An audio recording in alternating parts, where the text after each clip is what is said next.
Tiempo de poner el análisis, la mirada sobre el momentum del mercado. Javier Cabrera, analista de mercados, muy buenos días. Muy buenas, ¿qué tal? Bueno, pues ¿cómo defines esta fotografía del momento del mercado en medio de tantas tensiones y de tantas referencias? Bueno, yo creo que hay bastante incertidumbre, ¿no? Estamos viendo estos días volatilidad en los mercados, aperturas algo planas, pero que después se convierten en fuertes ganancias o en fuertes caídas. Europa lo está haciendo bastante mejor que Estados Unidos, hoy con algo más de dudas, pero en cualquier caso el comportamiento está siendo mucho más sólido. De hecho, el IBEX 35 había comenzado regular la jornada, ahora está remontando ligeramente y ya está cotizando plano, y veremos cómo abre Estados Unidos hoy, sobre todo después de las caídas que vivimos ayer, que fueron relativamente importantes. Claro, ahí es donde quería ir yo ahora, donde está el foco del mercado, porque ayer veíamos caídas importantes en los principales índices. Es verdad que el S&P 500 llegaba de 2 récords consecutivos, pero entre la lectura del mercado, la resaca de las actas de la FED, suavizando, ¿no?, todavía aún más, suspendiendo en el posible escenario de recortes de tipos, presiones arancelarias, Walmart con esas perspectivas que enfriaba la radiografía sobre ese consumo, y Palantir también con esos recortes de gasto que se esperan en defensa en el Pentágono, que ha golpeado de alguna manera recogiendo todo lo que son las políticas de Donald Trump. ¿Cómo describirías ese foco y el comportamiento de esos actores del mercado? Bueno, es que en Estados Unidos tenemos varios frentes abiertos. El tema de los aranceles, si bien va a impactar a otros países, también va a impactar al propio Estados Unidos, ¿no? Las políticas de Trump yo creo que están poniendo patas arriba al mercado. Lo hemos visto, como bien ha señalado, en el sector defensa, ayer con fuertes caídas, después de que el secretario de Defensa señalara que se va a reducir el gasto anual en defensa pues alrededor de un 8% en los próximos 5 años, es decir, un recorte acumulado importante. Sin embargo, pensamos que son anuncios que se hacen sobre todo con tono negociador. Ya lo hemos visto con los aranceles, también lo vamos a ver con todo este tipo de declaraciones públicas, pero si bien son declaraciones que quizás son exageradas, sí que van encaminadas al tono que quiere tomar Trump en su legislatura, ¿no? Pues otro sector que posiblemente se vea también perjudicado sea el automovilístico. Aquí tanto empresas europeas como empresas estadounidenses, por la afluencia de productos intermedios, de bienes intermedios para construir, para fabricar esos coches, que vienen de China, que vienen de otros países, y por tanto también probablemente pues veamos volatilidad en ese sector. Mirando precisamente a esos sectores, y estabas hablando geográficamente ya la entrada en China, donde Donald Trump, entre las ideas que ha puesto sobre la mesa en esa escalada comercial, es, vale, puede haber un nuevo acuerdo dentro de que él sí ha entrado en vigor esos 10% de aranceles para las importaciones de China. No sé cómo introducís en la lectura esa presión arancelaria y sobre todo lo que puede ser ese enfrentamiento entre Estados Unidos y China, viendo aún así cómo desde que ha empezado el año, pues tanto Europa como China está ofreciendo esos altos rendimientos en el mercado. Pues nosotros pensamos que el escenario de Estados Unidos con China es el más complicado de negociar. En cuanto a Canadá y México, otro de los dos focos abiertos por parte de Estados Unidos, creo que tienen el poder de negociación, un poder de negociación mucho mayor que estos países. Más que nada nos tenemos que fijar en el flujo de exportaciones de México y Canadá, que son alrededor del 80% de sus exportaciones hacia Estados Unidos, y el impacto de las importaciones de estos dos países en Estados Unidos, ¿no?, que apenas pues estarán en torno al 10% o 12%. Con Europa ocurre algo un poco más moderado.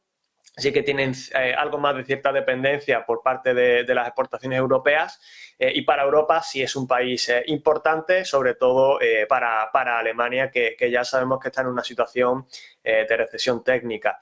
En el caso de China es diferente. China, si bien está dependiendo de las exportaciones para salvar esa recesión interna, sobre todo por parte del inmobiliario y todo lo que la parte industrial conlleva, también de materias primas, sí que tiene otros aliados o pueda exportar a otro tipo de países. De hecho, Incluso Europa parecía algo más abierta a negociar con China y China con Europa a la hora de reducir aranceles, como por ejemplo al sector automovilístico.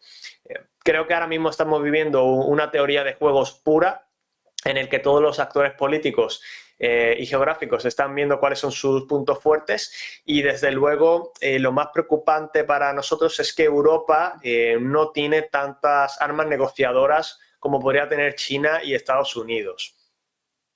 Estabas señalando también en este escenario, ¿no? También los intereses mirando a las materias primas. En medio de las tensiones comerciales y geopolíticas hemos visto al oro avanzar hacia esos nuevos máximos históricos, muy vigilantes también precisamente de ese precio del petróleo. ¿Cómo analizáis lo que estamos viviendo, sobre todo con el brillo, ¿no?, de ese activo refugio por excelencia? Sí, es muy curioso porque normalmente el oro se beneficia de los tipos de interés reales negativos, y actualmente no está ocurriendo, sobre todo en Estados Unidos. Es decir, los tipos de interés están en niveles altos, que debería dar fortaleza a otro tipo de activos frente al oro, pero sí que estamos viendo un dólar que, si lo miramos con el índice dólar, está débil, está cayendo a lo largo de este 2025. Si bien es cierto que si lo comparamos con el euro, pues está plano, incluso pues, con algo de volatilidad, y no vemos demasiada fortaleza por parte del euro. En cuanto a otras divisas, sí que vemos debilidad del dólar. Yo creo que esto está beneficiando al oro, además también de que la incertidumbre geopolítica pues normalmente suele ser un motor para este activo, porque cumple con unas buenas características de activo real para protegerse no solo de la inflación, como tradicionalmente ha hecho, sino también de ciertos conflictos geopolíticos. Al traer a colación esas tensiones geopolíticas y viendo de alguna manera lo que está pasando en el escenario, donde parece que puede estar más cerca un posible escenario de solución a la guerra en Ucrania, no sé, a la hora de medir esas tensiones geopolíticas, ¿cómo lo medís? ¿Cuánto? Cómo podría impactar en el mercado, porque lo que sí que estamos viendo es cómo este año Europa se está imponiendo, ¿no? Se está comportando mejor que Wall Street. Sí, nosotros pensamos que parte de ese comportamiento viene también por parte de un muy buen desempeño de las bolsas americanas en los últimos años, superando ampliamente a las europeas y asiáticas, y este año, con esa incertidumbre que está creando Trump, y sobre todo yo creo que con parte del mercado que había estado descontando los aranceles y ahora ve que se están retrasando, o bien que son más un arma negociadora que algo totalmente arbitrario de Donald Trump, pues se ha animado a los mercados tanto europeos como chinos. Incluso en China habría que concretar en el mercado tecnológico, que ahí sí que se relaciona no tanto con los aranceles, sino con esa irrupción de DeepSeek, los resultados de Alibaba que vimos ayer, con un buen desempeño, batiendo expectativas, y también muy ligados a la inteligencia artificial. Entonces yo creo que se ha mezclado esa bajada de tensión en el mercado europeo sobre los aranceles de Donald Trump. En Estados Unidos ha pesado pues ese impacto de DeepSeek en algunas empresas de la inteligencia artificial, que son las que habían estado impulsando el mercado también, sobre todo en 2024, y en China, pues sobre todo el sector tecnológico, por la misma variable que ha hecho retroceder o que está conteniendo la subida del tecnológico en Estados Unidos. Al centrarnos precisamente en ese sector claro, como es el sector tecnológico, esa IA, esta semana que además hemos visto a DeepSeek decir que no va a permitir la entrada de inversores externos. Por otra parte, hablando, ¿no?, ese lanzamiento de xAI, de esa inteligencia artificial de Tesla, de ese nuevo dispositivo. A la hora de establecer esa cartera, ¿qué lugar puede tener o qué debe mantenerse dentro de la composición de la cartera ese sector tecnológico, esa IA, hoy que además vamos a escuchar a Putin hablar de inteligencia artificial? Yo creo que va a depender mucho de cada tipo de inversor. Hay que tener en cuenta que, si bien la inteligencia artificial ha llegado para quedarse, nosotros ya lo hemos dicho en varias ocasiones, pensamos que es una nueva tendencia como lo fue Internet, pero si nos fijamos de nuevo en cómo fue Internet, hay empresas ganadoras, otras perdedoras, e incluso los que hoy en día pueden ser a simple vista los ganadores del mercado, en el futuro pueden que no lo sean. Dicho esto, es un sector que va a generar mucha volatilidad también. Entonces, un inversor conservador pues tendría que tener muy poca exposición al sector. Un inversor algo más arriesgado, que sí que busque la rentabilidad a pesar de un aumento de la volatilidad o incluso del riesgo a largo plazo, sí que tiene que tener una exposición importante en el sector. Nosotros seguimos siendo optimistas con la inteligencia artificial dentro de Estados Unidos. Si bien hay compañías que tienen unas valoraciones muy altas, incluso difícilmente justificables, hay otras que están relacionadas con el sector de la IA, se van a beneficiar de ello, pero no dependen únicamente de la inteligencia artificial. Meta, por ejemplo, está aplicando sus modelos de IA a su familia de aplicaciones, pero no depende de vender una IA al mercado o de generar la GPU más eficiente para poder seguir generando beneficios, a diferencia de otras empresas como puede ser Supermicro, Nvidia, etc. Dicho esto, el sector sí que tiene que seguir atento a los desarrollos de inteligencia artificial que está desarrollando China y sobre todo fijarse, que yo creo que es el punto clave, en si verdaderamente son irruptores del mercado, es decir, si esa IA genera algo nuevo que el americano no lo ha generado o simplemente son copias a un menor coste porque el modelo ya está desarrollado, que en cualquier caso también daría bastante que pensar en si es necesario esas inversiones en inteligencia artificial, ¿no? El año pasado, entre las más grandes americanas, Meta, Alphabet, Amazon, Microsoft, se invirtió alrededor de 250.000 millones de dólares de CAPEX total, parte importante a IA, y este año van a ser superior a 300.000 millones. Entonces yo creo que ese es el debate que hay que seguir de cerca.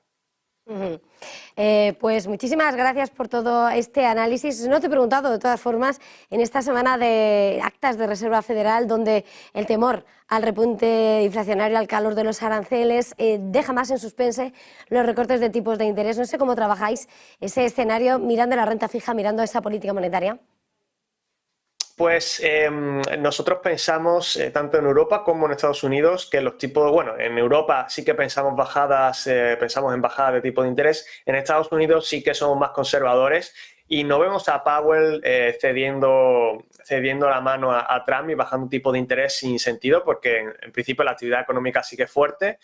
Y la inflación está ligeramente repuntando, todavía no está en ese 2% objetivo y la tendencia tampoco se dirige hacia esa parte. Entonces, pues en Estados Unidos sí que seguimos esperando tipos de interés altos, al menos durante este 2025.